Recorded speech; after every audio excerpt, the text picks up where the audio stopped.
Hey everyone, welcome back. It is Icon. Thank you so much for checking out another episode of Esports Analysis. Today, we are hopping on board with PRESTINNI, first ever POV that we have watched from him. Actually, we didn't even watch anything from him when he was on Florida. So now that he has moved over to the Chicago Huntsmen, the deal was just announced yesterday. So they're off, they're scrimming.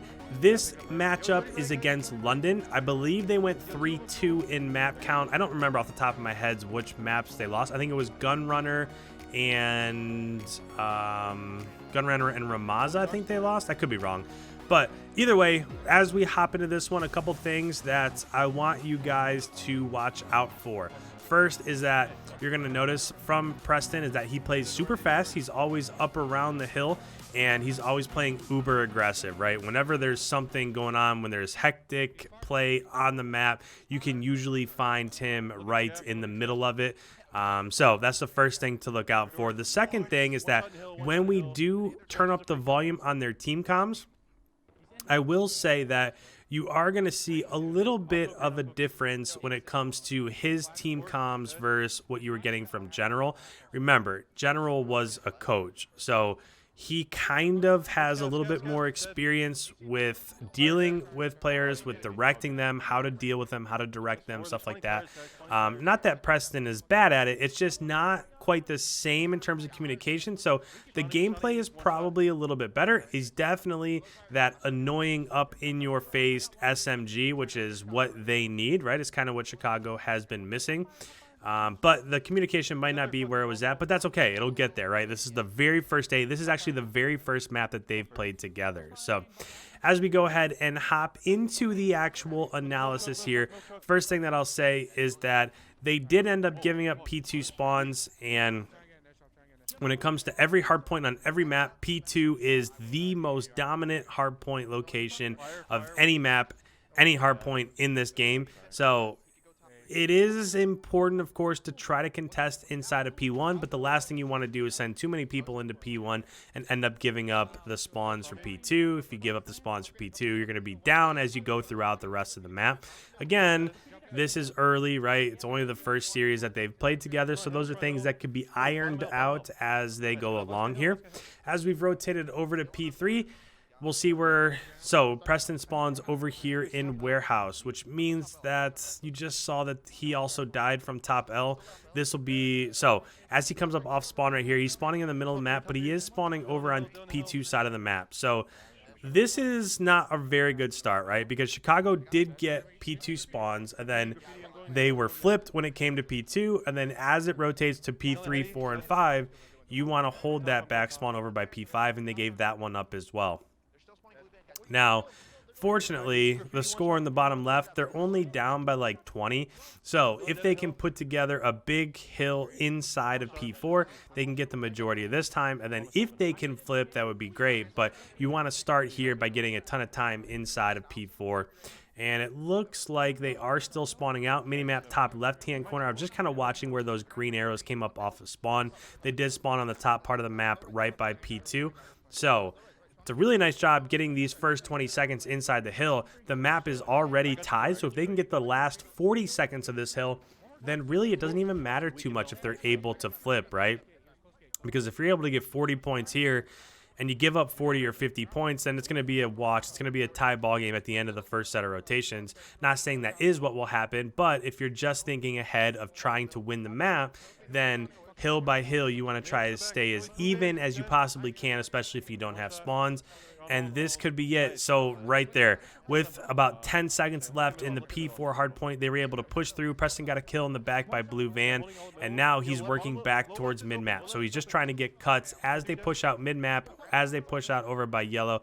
That's a really nice spot. So let me go ahead. Let's focus on this just for a second. So as we go to the map breakdown here, you just saw that Preston was up top right here. And the great spot about here is that, so the hardpoint just popped to P5, and there are three really main ways that you can get over there, right? You can come this side of the map, go Heaven, you can go Blue Van, you can go over by back Yellow, but where Preston was at, he can see all of that. So you saw him right here get a kill over here by yellow, and then immediately he just checked down underneath, saw nobody was coming.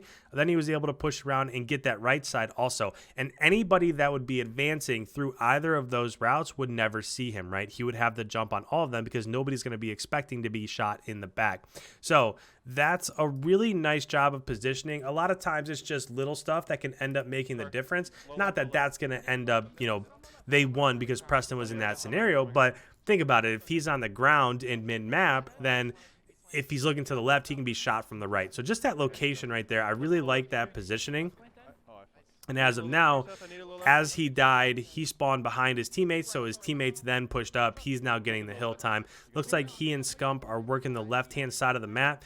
As they were able to get kills on the left-hand side of the map, they went down on the right side over by back yellow. So Preston just kind of rechecked over on the right-hand side of the map, and he ended up going down there. But with about 20 seconds left in this first set of rotations, I would say that this was a positive for Chicago, right? Because they lost spawns for P2. After P2, they had spawns for P3, and then they lost those also. Then where they were able to regain is that they were able to get the majority of time inside of P4. They were able to push forward at the start of P5, and then they were able to hold down the majority of that also. So we'll see what happens now. It has now rotated to the second set of rotations inside of P1. The last thing you want to do is give up all this time inside of P1, because if you give up 50 seconds inside of P1, you get 50 seconds inside of P2, then it's a wash. So you do want to try to at least contest this, get them out of here, because if you're able to do that, then you can really build up a lead, and this game is probably going to be pretty squarely in your hands. Little bit surprised not to see Preston get that kill. It looked like one he should have got inside of P1. But with that, the most beautiful thing about scrims is that we can go ahead, we can turn up the team comms, we can listen in and hear exactly what they're talking about. I'm super interested to see how this goes. So let's go ahead, let's hop on board with the Chicago Huntsmen team comms and see what's going on here. Hey, go ahead. Too old. Going towards cap. Hitting out green door. I'm looking for him. It's already out first. Nading our door, watch out, nading our door. He's pocket, yeah. Pocket, Tony, get her. Nice. I'm at Grace still in somewhere. He just ran through ticket. Opening check. Nice. Look left. Oh, right, good job. One's it first? First after Joe. There's two in first, guys. Two in first. Middle on me. Got one first. Middle, dead. Got two. Top L, Dylan, dead. Someone try to get out green. I pushed out L. Okay, Go right, go. He's focused. I need it right. Top L dead. Still play tight on this side. Bottom L dead. So this is something I want to point out here, right? So let's go ahead. Let's go to the mini map and let me show you this. So right now they're currently on P2, and this is something that Preston does really well, is that a lot of teams will just hold this line right here, right? So they'll be up on head glitches in this area. Maybe they'll even be up top, but they're trying to stop any advances as they get pushed out on these flanks or through mid. And what you just saw is kind of a difference in what PRESTINNI does, is that you just saw him, he was inside of P1, he was able to get kills, right? So we got a two-piece right here at the door. Then he jumped up and he was able to get kills in top L. So as he pushes out, this person, if he has control of map and he's all the way pushed up there, where's the enemy team going to spawn? They're not going to spawn right here anymore, right? This is where they just spawned. So if he's pushed up, now they're probably going to be spawning back on this on top side of P5. So by him pushing up, if he dies there, it's not a big deal, because if he ends up going down, by the time he spawns and gets back, he's already back to this line. So it doesn't hurt them very much if he dies, but if he gets that kill, now he's pushing the enemy team out further and further. And you don't really see a lot of teams do that too often. It's that most people, if they get that killer, like the two-piece as he's entering inside of P1, they'll back up and they'll kind of reset, right? Whereas instead of Preston backing up and resetting, he pushes forward and he went to top L on the other side of P1. So just minor little differences in the gameplay that I wanted to make sure that I pointed out. But with that, let's go ahead. Let's turn up the volume again. One more top green door. Bottom L dead. Top L. On hill, Joe dead. I naded it out. I think he's still in green door. I think he's Top L. I'm one shot. I'm going top L. Let me bait for you. He's one shot. L dead. I'm pushed to Is that him? Great. Hill dead. Nice, guys. Yo, push Great. green. Blue I'm band. trying to Time. I don't know. I died crossing, guys. I'm on the cross, guys. Middle dead. I have time.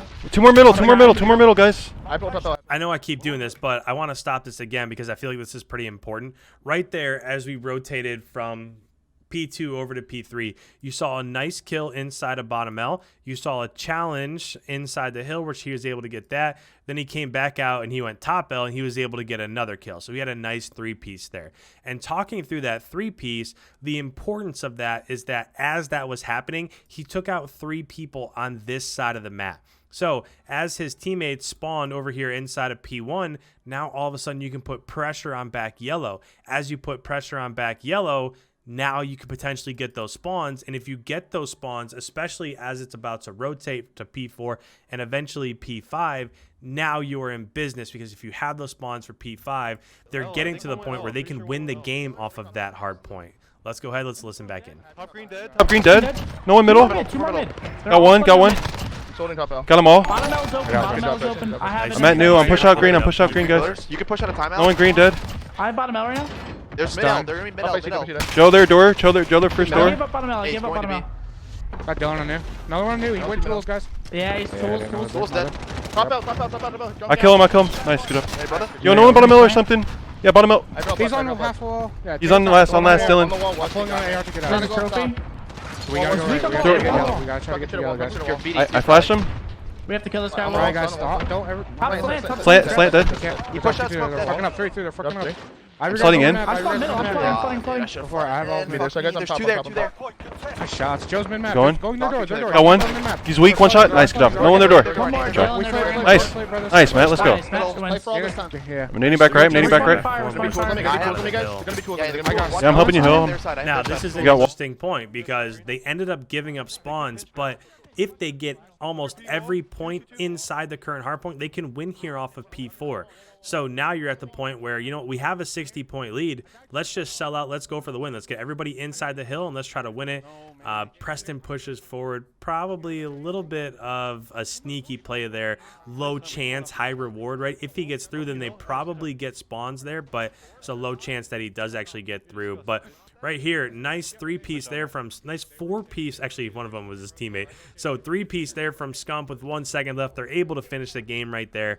So with that, Chicago takes a 250-177 victory over the London Royal Ravens.